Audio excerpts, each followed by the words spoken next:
사랑하는 자들아, 하나님이 이같이 우리를 사랑하셨은즉 우리도 서로 사랑하는 것이 마땅하도다. 어느 때나 하나님을 본 사람이 없으되 만일 우리가 서로 사랑하면 하나님이 우리 안에 거하시고 그의 사랑이 우리 안에 온전히 이루어지느니라. 그의 성령을 우리에게 주심으로 우리가 그 안에 거하고 그가 우리 안에 거하시는 줄을 아느니라. 아버지가 아들을 세상의 구주로 보내신 것을 우리가 보았고 또 증언하노니 누구든지 예수를 하나님의 아들이라 시인하면 하나님이 그의 안에 거하시고 그도 하나님 안에 거하느니라. 하나님이 우리를 사랑하시는 사랑을 우리가 알고 믿었노니 하나님은 사랑이시라. 사랑 안에 거하는 자는 하나님 안에 거하고 하나님도 그의 안에 거하시느니라. 이로써 사랑이 우리에게 온전히 이루어진 것은 우리로 심판날에 담대함을 가지게 하려 함이니 주께서 그러하심과 같이 우리도 이 세상에서 그러하니라. 사랑 안에 두려움이 없고 온전한 사랑이 두려움을 내쫓나니 두려움에는 형벌이 있음이라. 두려워하는 자는 사랑 안에서 온전히 이루지 못하였느니라. 우리가 사랑함은 그가 먼저 우리를 사랑하셨음이라. 누구든지 하나님을 사랑하노라 하고 그 형제를 미워하면 이는 거짓말하는 자니 보는 바 그 형제를 사랑하지 아니하는 자는 보지 못하는 바 하나님을 사랑할 수 없느니라. 우리가 이 계명을 주께 받았나니 하나님을 사랑하는 자는 또한 그 형제를 사랑할지니라. 하나님이 이렇게 자격 없고 가치 없는 우리를 사랑해 주셨기 때문에 우리가 서로 사랑하는 것이 마땅하다라고 말하는 것이 오늘 11절 말씀이에요. 하나님이 우리를 사랑해 주셨기 때문에 우리도 사랑해야 된다라는 거예요. 그래서 사도 요한은 오늘 사랑하는 자들아 이렇게 불러요. 사랑하는 자들아. 하나님이 자격 없는 우리를 사랑하시듯이 우리도 서로 자격 조건 따지지 말고 지체들을 사랑해야 된다라는 말이죠. 만약에 우리가 상대방의 어떤 자격이나 조건 보고 또 교회 공동체 내에서까지 그런 어떤 삶의 수준과 여러 가지 인간적인 자격 조건을 보면서 사랑하고 사랑하지 않고 이렇게 되면 하나님이 그 모습을 보시면 어떻게 생각하실까? 우리가 형제자매를 얼마나 조건 없이 사랑하고 있는지 살펴봐야 돼요. 교회 공동체 내에 어떤 분열이나 다툼이 있다면 그거는 근본적인 문제는 뭐냐? 성도들이 하나님의 사랑을 잃어버렸다는 거예요. 잃어버렸다. 하나님을 본 사람은 없습니다. 12절 말씀처럼 하나님을 얼굴을 대면하고 본 사람은 없어요. 그런데 하나님을 증명하는 방법이 있어요. 보지도 못했지만 증명하는 방법은 서로 사랑하는 거예요. 그것이 내가 하나님의 자녀다라는, 내가 하나님 안에 소속되어 있다 하는 증명이에요. 서로 사랑할 때 하나님의 사랑이 완성이 된다. 하나님께서 아무리 놀라운 사랑으로 독생자 예수님을 보내주셔서 십자가에서 피 흘려 죽으시기까지 그렇게 계속 우리를 사랑한다고 하셨지만 우리가 서로 사랑하지 않으면 그거는 하나님이 그냥 일방적으로 우리에게 사랑해 주시는 거지 온전한 사랑이 못 된다는 거예요. 우리가 그 사랑을 받지 않으니까. 하나님만 사랑하시는 거예요. 말을 바꾸면 이렇게 되는 거예요. 우리가 서로 사랑하는 것이 하나님의 사랑의 완성이 된다. 그런데 그 사랑은 인간 간의 사랑과는 다르게 우리 사람의 힘으로는 안 된다라는 거죠. 우리 힘으로 하면 실패할 수밖에 없는 거예요. 한계가 있을 수밖에 없다라는 거예요. 우리 힘으로는 안 되는 사랑은 방법은 딱 하나밖에 없어요. 성령님께서 내 안에 들어오실 때 가능하다.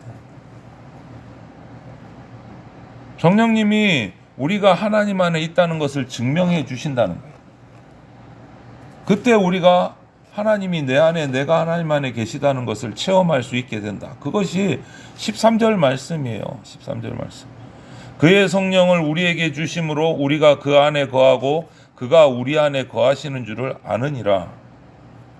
우리 힘으로는 그 사랑 안 된다라는 거죠. 성령이 들어오셨을 때 가능하고 그때 내가 하나님 안에, 하나님이 내 안에 있다. 그런데 그런 사랑이 우리 속에 없다면 반증으로 내 영적인 부분이 메말라 있다라는 증거도 돼요. 메말라 있다. 그래서 요한은 오늘 말합니다. 예수 그리스도를 보았고 증언한다. 뭐 요한만 본 게 아니에요. 그 당시에는, 사도 요한 당시에는 많은 사람들이 예수님을 직접 봤습니다. 이 땅에 오신 예수님을 직접 봤어요. 그의 말씀도 들었어요. 그를 졸졸졸 따라다니는 사람도 수없이 많았어요. 제자들도 있었습니다. 그런데 문제는 뭐냐? 예수님을 보고 만났는데 누구로 알고 어떤 분으로 알고 만나고 보았느냐가 중요한 거예요. 오늘날로 표현하자면 교회에 열심히 나옵니다. 예배 시간마다 나와서 앉아 있습니다. 다 같이 예배 드립니다. 문제는 뭐냐? 누구에게 예배하는가? 어떤 마음으로 예배하는가? 예배를 통해서 무엇을 얻고자 하는가? 그게 중요하다는 거예요. 내가 예수님을 얼마나 어떻게 알고 있느냐에 따라서 그 다음 예수님을 만난, 예수님을 예배한 나의 증언이, 내 소리가, 내 모습이 달라질 수밖에 없다는 거예요. 14절 말씀처럼 우리는 예수님을 만나되, 예수님을 예배하되 하나님이 세상에 보내신 구세주로 알고 만나고 예배해야 된다. 그게 중요하다.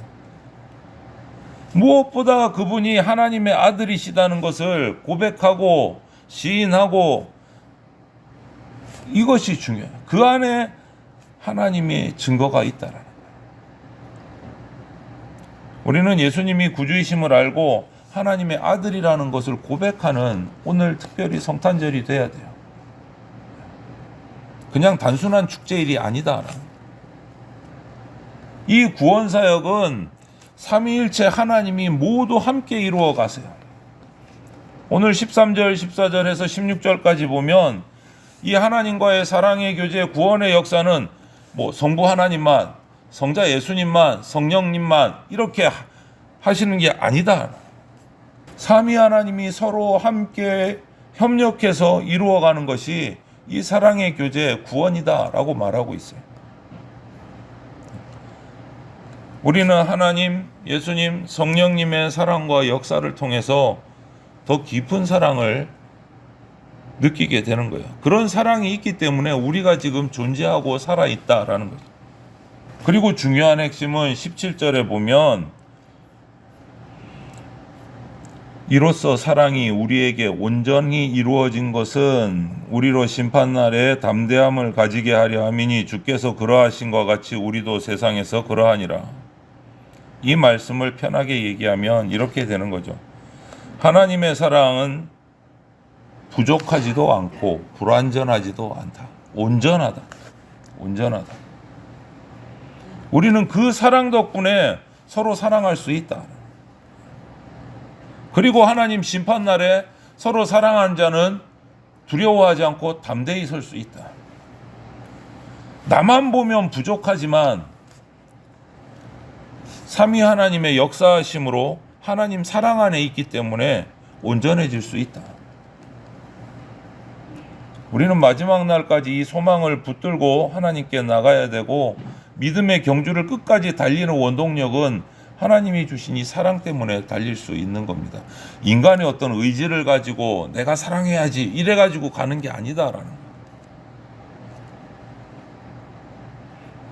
서두에서 말씀드렸듯이 18절 말씀처럼 하나님의 사랑은요, 세상 사랑과는 다릅니다. 그래서 온전하기 때문에 하나님 사랑 안에 거하면 두려움을 쫓아낼 수 있어요. 두려움과 사랑은 같이 갈 수 없습니다. 절대. 하나님을 두려워한다면 아직도 내 사랑이 하나님의 사랑 안에 들어가지 못한 거예요. 온전하지 못한 거예요. 하나님이 나를 구원하신 사랑을 믿지 못하면 우리는 하나님을 바라볼 때 심판하시는 하나님, 징벌하시는 하나님, 나를 벌하시는 하나님, 두려움으로밖에 볼 수가 없어요. 하나님의 사랑을 알지 못하면.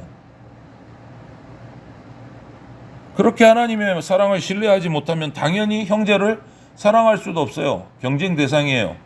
내가 상급을 받고 심판받지 않으려면 좀 더 잘해야지, 저 친구보다는 잘해야지, 이런 마음밖에 없어요. 경쟁 상대가 되는 거예요. 사랑이 안 되는 거예요. 하나님의 사랑을 알고 그 사랑을 신뢰하는 사람은 두려움 없이 지체를 사랑할 수 있어요. 하나님이 먼저 사랑하셨습니다. 19절 말씀처럼. 그래서 그 사랑을 우리는 은혜라고 표현을 해요. 하나님의 사랑을 말을 바꿔서. 하나님이 우리를 사랑하셨듯이 우리도 지체들을 조건 없이 사랑해야 된다. 사랑은 말이 아니다. 그냥 개념도 아니에요. 마음으로 그치는 것도 아니에요. 예수님이라는 이 실체가 이 땅에 오셔서 하나님의 사랑을 가장 확실하게 우리가 볼 수 있도록 직접 증명해 주신 것처럼 우리도 하나님과 형제를 사랑하는 것을 분명한 실천으로 보여야 된다. 오늘 20절 말씀처럼 과감하게 말하면 다른 지체를 사랑하지 못하는 것은 하나님을 사랑하지 않는 것이다. 하나님을 사랑하는 사람은 지체도 사랑한다. 그것이 21절 말씀이에요. 그래서 이 말씀 앞에서 내가 하나님 사랑 알고 또 그 사랑을 누리고 감격하면서 내가 받은 그 사랑을 다른 지체들에게 흘려보내고 있는가 점검해야 된다. 내가 생각하는 사랑의 힘과 수준은 내가 하나님의 사랑을 얼마나 느끼고 얼마나 감격하면서 살아가느냐에 따라서 내 사랑은 결정이 돼요. 수준이. 내가 하나님을 얼마나 하나님의 사랑을 느끼고 있는가에 따라 나도 그렇게 나타나는 거예요.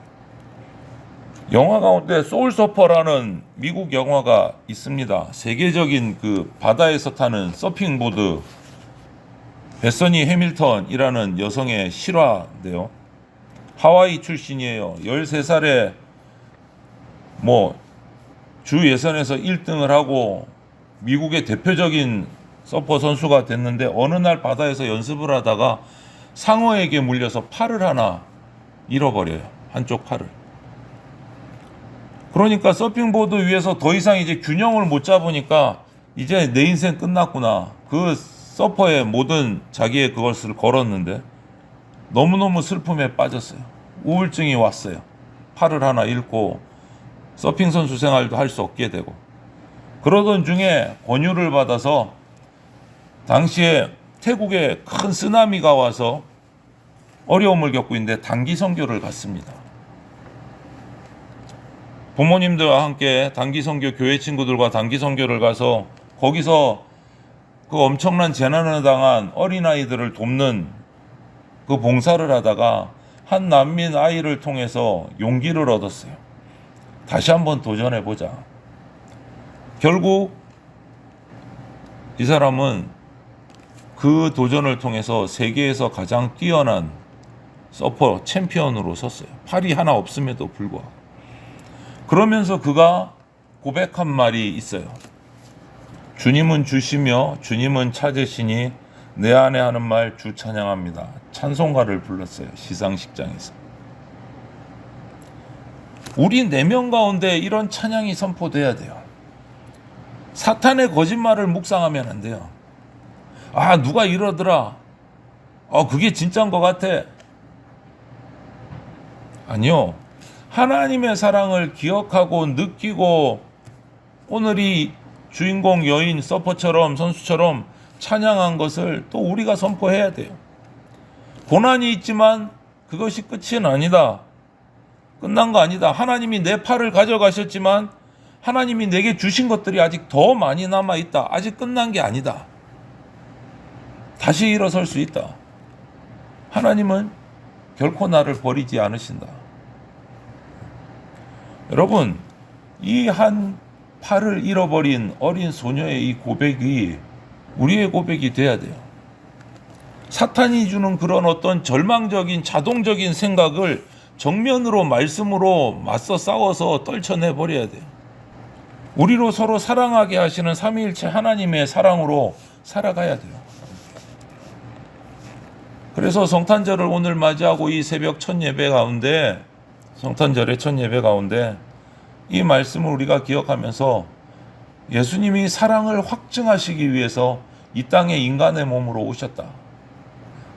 그렇기 때문에 그 사랑 덕분에 우리는 서로 사랑할 수 있게 되고 서로 사랑해야 된다. 그것이 우리에게 주신 첫 계명이자 마지막 계명이다라는 것을 잊지 마시고 서로 사랑함으로 예수 그리스도의 사랑 받은 대로 그 사랑을 흘려보내므로 이 땅 가운데서 승리하는 백성으로 사랑하는 백성으로 살아가시기를 주님의 이름으로 축원을 드립니다. 아멘.